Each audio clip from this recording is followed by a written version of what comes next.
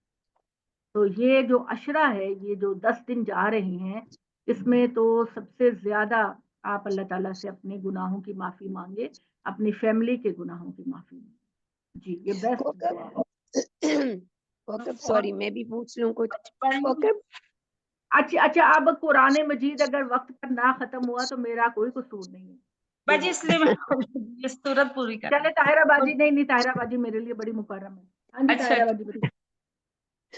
جی میں سوال کا آپ نے مجھے کہا ہے یا پڑھنے کا کہا ہے؟ نہیں آپ سوال پوچھ رہی تھی نا۔ جی کوکب میں نے پوچھنا تھا کہ یہ لیلۃ القدر پانے سے کیا مراد ہے، اور کیا کسی کو پتہ لگتا ہے کہ انہوں نے یہ پا لی ہے؟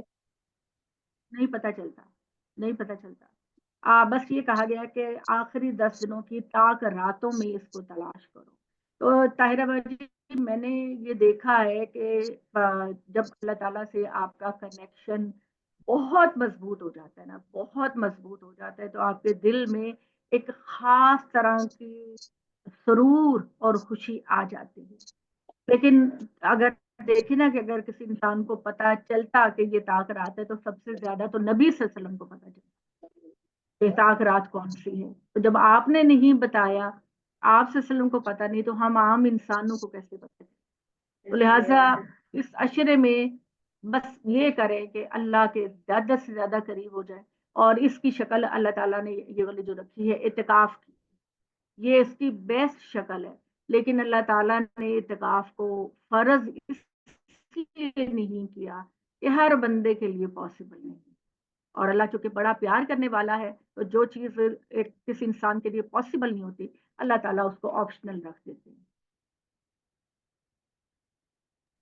تو یہ جو مہینہ ہے، یہ تربیت کا مہینہ ہے نا ہمارے لیے، تو اس میں اپنی تربیت پر فوکس کرنا چاہیے۔ جی کوئی اور سوال ہے تو بتا دیجیے۔ ہاں جی کوئی اور سوال ہے پلیز پوچھیے۔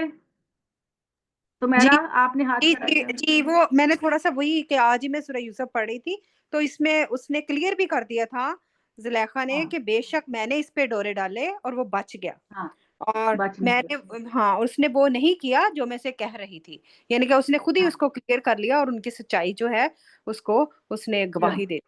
جی جب بادشاہ نے بلایا تھا نا عورتوں کو، جی جی بالکل حضرت یوسف نے کہا تھا نا کہ پہلے اس معاملے کی تحقیق کرواؤ پھر میں جیل سے آؤں گا، تو یہ بھی عظیم کردار والے لوگ ہی کہہ سکتے ہیں نا۔ تو تب زلیخا نے کہا تھا کہ ہاں میں ہی تھی جو اس پہ ڈورے ڈال رہی۔ جی جی ٹھیک ہے جی، چلو شبانہ ختم کرو سورہ حامیم السجدہ کو۔ اور کہتے ہیں کہ موسیٰ کی کتاب کے بعد اس نئی کتاب کی ضرورت کیوں پیش آئی؟ یقیناً ہم نے موسیٰ کو بھی کتاب عطا فرمائی تھی، مگر اس میں اختلاف پیدا کر دیا گیا۔ تیرے پروردگار کی طرف سے اگر ایک بات پہلے طے نہ ہو چکی ہوتی تو ان حاملین کتاب کے درمیان فیصلہ کر دیا جاتا۔ حقیقت یہ ہے کہ یہ تو اب اس کی طرف سے ایسے شک میں پڑے ہوئے ہیں جو الجھن میں ڈال دینے والا ہے۔ ٹھیک ہے، اس سے نجات کے لیے یہ خدا کی یاد دہانی سے فائدہ اٹھائیں تو انہی کا بھلا ہے۔ اس لیے یاد رکھیں کہ جو نیک عمل کرے گا تو اپنے ہی لیے کرے گا، جو برائی کرے گا تو اس کا وبال اسی پہ ہوگا۔ تیرا پروردگار اپنے بندوں پر ذرا بھی ظلم کرنے والا نہیں۔ اور یہ جس قیامت سے ڈرا رہے ہو، یہ وہ اور کہتے ہیں یہ جس قیامت سے ڈرا رہے ہو یہ کب نمودار ہوگی؟ ان سے کہو قیامت کا علم تو اللہ ہی سے متعلق ہے، اور یہ اسی کا علم ہے کہ جس کے بغیر نہ میوے اپنے غلاف سے باہر نکلتے ہیں، نہ کوئی عورت حاملہ ہوتی ہے، نہ جنتی ہے۔ یہ اپنے شریکوں کے بات پر اس سے بے پرواہ ہو رہے ہیں۔ تو یاد رکھیں جس دن وہ ان کو پکارے گا کہ میرے وہ شریک کہاں ہیں، انہیں بلاؤ تو تمہیں چھڑا لیں، تو کہیں گے ہم نے تجھ سے غرض کر دیا ہے کہ آج ہم میں سے کوئی بھی ان کی گواہی دینے والا نہیں ہے۔ اس وقت وہ سب ان سے ہوا ہو جائیں گے جنہیں یہ اس سے پہلے پکارتے رہے، اور یہ سمجھیں گے کہ اب ان کے لیے کوئی فرار کی جگہ نہیں۔ انسان کا معاملہ بھی عجیب ہے، وہ مصیبتوں کو آتے دیکھ کر بلائی کی دعائیں کرتے نہیں تھکتا، لیکن اگر اس پر مصیبت آ جائے اور وہ دیکھے کہ دعائیں نتیجہ خیز نہیں ہو رہی تو مایوس اور دل شکستہ ہو جاتا ہے، اور اگر اس مصیبت کے بعد جو ان کو پہنچتی ہے ہم اس کو اپنی رحمت کی لذت چکھاتے ہیں تو کہتا ہے یہ تو میرا حق ہی ہے، میں نہیں سمجھتا کہ ہاں قیامت برپا ہوگی، لیکن میری میں محنت کا نتیجہ ہے. ہاں ہاں جی، اور میں اپنے رب کی طرف لوٹا دیا گیا تو کچھ شک نہیں کہ میرے لیے اس کے ہاں بھی اچھا ہی ہے. سو ان منکروں کو ہم ضرور ان کے اعمال سے آگاہ کریں گے اور ان کو لازماً ایک سخت عذاب کا مزہ چکھائیں گے. انسان کا معاملہ یہی ہے کہ اس کو جب ہم عنایت فرماتے ہیں تو وہ غرور اور تکبر سے منہ موڑتا اور پہلو بدل لیتا ہے، اور جب اس کو تکلیف پہنچتی ہے تو لمبی لمبی دعائیں کرنے والا بن جاتا ہے. ان سے کہو ذرا غور تو کرو، اگر واقعی یہ قرآن خدا کی طرف سے ہوا اور اس پر بھی تم اس کا انکار کرتے رہے تو اس سے زیادہ گمراہ کون ہوگا جو بہت دور کی مخالفت میں جا پڑا. تم مطمئن رہو اے پیغمبر، اور یہ بھی متنبہ ہو جائیں انہیں ہم عنقریب اپنی نشانیاں آفاق میں بھی دکھائیں گے اور خود ان کے اندر بھی، یہاں تک کہ ان پر یعنی ظاہر یہ ہو جو جائے. اللہ کے وجود کی، میں بار بار کہہ رہی ہوں، اللہ کے وجود کے جو دلائل ہیں وہ ہمارے وجود میں بھی ہیں، ہمارے جسم میں بھی ہیں. ایک ایک انچ ہمارے جسم کا گواہی دیتا ہے کہ یہ کسی زبردست تخلیق کرنے والے کا کمال ہے. اور یہ دلائل ہم انفس کے دلائل کہتے ہیں، اور جو اس کائنات کی نشانیاں اور اس کائنات کی جو گواہیاں ہیں اللہ کے وجود کی، ان کو ہم آفاق کی نشانیاں کہتے ہیں. یہ دو لفظ آپ نے دیکھے 53 کے ساتھ میں، سنریہم آیاتنا فی الآفاق وفی انفسہم، ان قریب ہم ان کو دکھا دیں گے وہ معجزات جو اس کائنات میں ہمارے وجود کی گواہی دے رہے ہیں، اور جو ان کے اپنے وجود میں، انسانی اپنے جسم کے اندر جو خدا کے وجود کی گواہیاں ہیں اس میں بھی یہ دیکھ لیں، اور حق ان پر واضح ہو جائے گا. تو اے محمد، کیا تیرا پروردگار ان پر گواہی کے لیے کافی نہیں ہے؟ سنو کہ یہ جس شک میں پڑے ہوئے ہیں اللہ کے سامنے حاضر ہونے کے شک میں پڑے ہوئے ہیں، یہ شک ان کا دور ہو جائے گا. اور سنو، اللہ تعالیٰ تمہارا پروردگار ہر چیز کو گھیرے ہوئے. جی